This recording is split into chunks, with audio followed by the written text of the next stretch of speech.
अयोध्या कांड अथ मंगलाचरणम। सियापति रामचंद्र की जय। जिनकी गोद में हिमाचल सुता पार्वती जी, मस्तक पर गंगा जी, ललाट पर द्वितीय का चंद्रमा, कंठ में हलाहल विष और वक्ष स्थल पर सर्पराज श्री जी सुशोभित हैं।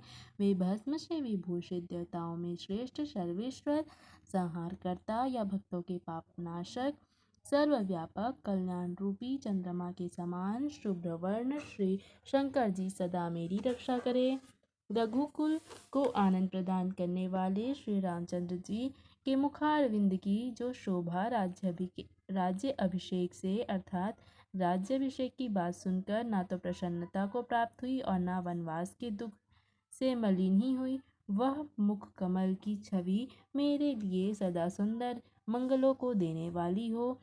नीले कमल के समान श्याम और कोमल जिनके अंग हैं, श्री सीताराम जी जिनके वाम भाग में विराजमान हैं और जिनके हाथों में क्रमशः अमोघ बाण और सुंदर धनुष है, उन रघुवंश के स्वामी श्री रामचंद्र जी को मैं नमस्कार करता हूँ।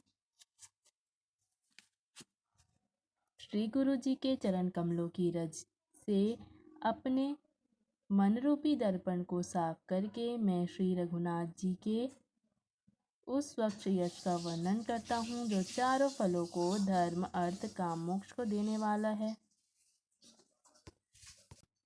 जब से श्री रामचंद्र जी विवाह करके घर आए, तब से अयोध्या में नित नए मंगल हो रहे हैं और आनंद के बधावे बज रहे हैं। 14 लोक रूपी बड़े भारी पर्वतों पर पुण्य रूपी मेघ मुख रूपी जल बरसा रहे हैं। रिद्धि सिद्धि और संपत्ति रूपी सुहावनी नदियाँ उमड़ उमड़ कर अयोध्या रूपी समुद्र में आ मिली।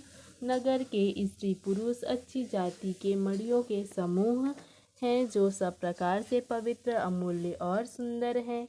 नगर का ऐश्वर्य कुछ कहा नहीं जाता, ऐसा जान पड़ता है जैसे ब्रह्मा जी की कारीगरी बस इतनी मात्र ही है। सब नगर निवासी श्री रामचंद्र जी के मुख चंद्र को देखकर सब प्रकार से सुखी हैं। सब माताएं और सखी सहेलियां अपनी मनोरथ रूपी बेल को फली हुई देखकर आनंदित हैं। श्री रामचंद्र जी के रूप, गूढ़, शील और सहज स्वभाव को देख सुनकर राजा दशरथ जी बहुत ही आनंदित होते हैं। सबके हृदय में ऐसी अभिलाषा है और सब महादेव जी को मनाकर प्रार्थना करके कहते हैं कि राजा अपने जीते जी श्री रामचंद्र जी को युवराज पद दे दे। एक समय रघुकुल के राजा दशरथ जी अपने सारे समाज सहित राज्यसभा में विराजमान थे। महाराज समस्त पुण्यों की मूर्ति है। उन्हें श्री रामचंद्र जी का सुंदर यश सुनकर अत्यंत आनंद हो रहा है। सब राजा उनकी कृपा चाहते हैं और लोकपालगण उनके रुख को रखते हुए अनुकूल होकर प्रीति करते हैं। पृथ्वी, आकाश, पाताल तीनों भुवनों में और भूत भविष्य वर्तमान तीनों कालों में दशरथ जी के समान बड़भागी और कोई नहीं है। मंगलों के मूल श्री रामचंद्र जी जिनके पुत्र हैं, उनके लिए जो कुछ कहा जाए सब थोड़ा है। राजा ने स्वाभाविक ही हाथ में दर्पण ले लिया और उसमें अपना मुंह देखकर मुकुट को सीधा किया।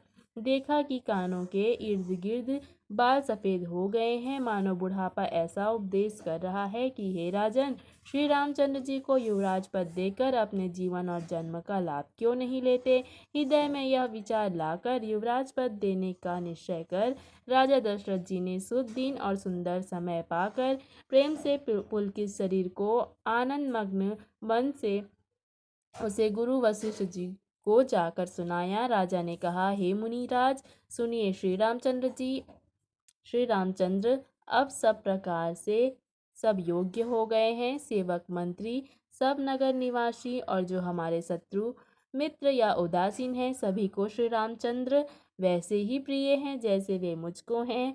उनके रूप में आपका आशीर्वाद ही मानव शरीर धारण करके शोभित हो रहा है। हे स्वामी, सारे ब्राह्मण परिवार सहित आपके ही समान उन पर स्नेह करते हैं। जो लोग गुरु के चरणों की रज को मस्तक पर धारण करते हैं, वे मानो समस्त ऐश्वर्य को अपने वश में कर लेते हैं। इसका अनुभव मेरे समान दूसरे किसी ने नहीं किया। आपकी पवित्र चरण रज की पूजा करके मैंने सब कुछ पा लिया।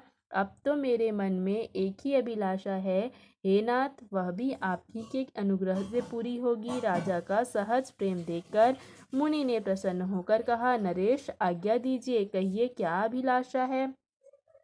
हे राजन, आपका नाम और यश ही संपूर्ण मनचाही वस्तुओं को देने वाला है। हे राजाओं के मुकुटमणि, आपके मन की अभिलाषा फल का अनुगमन करती है।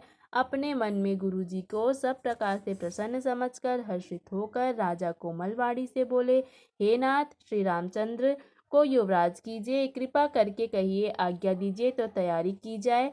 मेरे जीते जी यह आनंद उत्सव हो जाए, जिससे सब लोग अपनी आंखों का लाभ प्राप्त करें।